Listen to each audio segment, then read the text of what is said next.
প্রধানমন্ত্রী তারেক রহমান চীন সফরের কর্মসূচি নিয়ে আরও জানাতে আমাদের সঙ্গে সরাসরি যুক্ত হচ্ছেন চায়না মিডিয়া গ্রুপ সিএমজির সাংবাদিক ওয়াও চুইয়াং জিনিয়া।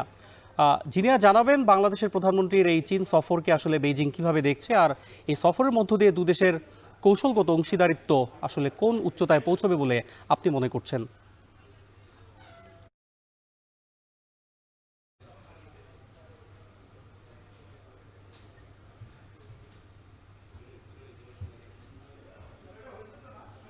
সরকারকে অত্যন্ত গুরুত্ব দিচ্ছে এবং প্রধানমন্ত্রী দায়িত্ব নেওয়ার পর এটি তার প্রথম চীন সফর। তালেনের সামদাওয়াস ফোরামের অংশগ্রহণ এবং চীন সরকারি সফর, এই দুই কর্মসূচি একসঙ্গে হয়েছে। একটুকু বলা যায় তো এই সফরের মাধ্যমে যে সম্পর্ক আরো গভীর হবে তা নিয়ে তো তার সন্দেহ নেই। আর গত বছর তো সম্পর্ক সর্বাত্মক কৌশলগত অংশীদারিতে উন্নীত করা হয়েছে এবং এই অংশীদারিদের ধারাবাহিকতা ও অগ্রগতি এটাই তো এখন গুরুত্বপূর্ণ।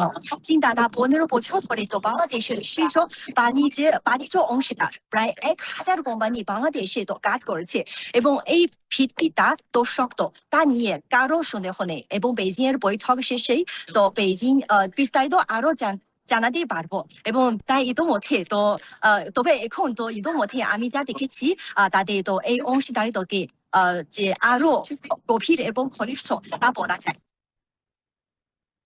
আপনার কাছে আমি আরও যে বিষয়টি জানতে চাচ্ছিলাম সেটি হলো দুদেশের এই কূটনৈতিক সম্পর্কের যে দীর্ঘ ইতিহাস, সেই ইতিহাসে আসলে এই সফরটি আসলে কেন বিশেষভাবে গুরুত্বপূর্ণ এবং এর মূল রাজনৈতিক বার্তা আসলে কি বলে মনে করছেন আপনি? এর জন্য ঐতিহাসিক তো বলা যায়। তার প্রধান কারণ এটি একটি রাজনৈতিক পরিবর্তনের পর প্রথম উচ্চ পর্যায়ের সফর। প্রধানমন্ত্রী দায়িত্ব নেওয়ার পর প্রথম চীন সফর, এটি স্পষ্ট বার্তা দেয় যে নতুন সরকার চীনের সঙ্গে সম্পর্ককে কতটা গুরুত্ব দিচ্ছে এবং এর রাজনৈতিক বার্তা হলো বাংলাদেশ তার উন্নয়ন অংশীদার নির্বাচনে আত্মবিশ্বাসী এবং স্বাধীন এবং গত বছর সম্পর্ক যে সর্বাত্মক কৌশলগত অংশীদারিতে উন্নীত হয়েছে।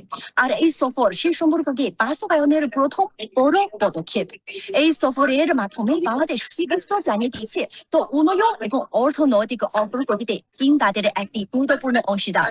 বেইজিং এর বার্তাও তো পরিষ্কার, এই সফরকে সামনে রেখে তারা প্রস্তুত এবং এই সফর সম্পর্কে নতুন উচ্চতায় নিয়ে যাবে পরে প্রত্যাশা করছে। তো আমি যখন যে তাহলে প্রবাসী তো বাংলাদেশি এবং শিক্ষার্থীদের সাথে কথা বলেছি, তারা বলেছেন তো তারা তো তাদের প্রধানমন্ত্রীকে এখানে পেয়ে গর্বিত। এই অনুভূতি যে কেবল তাদের নয়, বেইজিংও এই সম্পর্ককে গুরুত্ব দিয়ে দেখছে।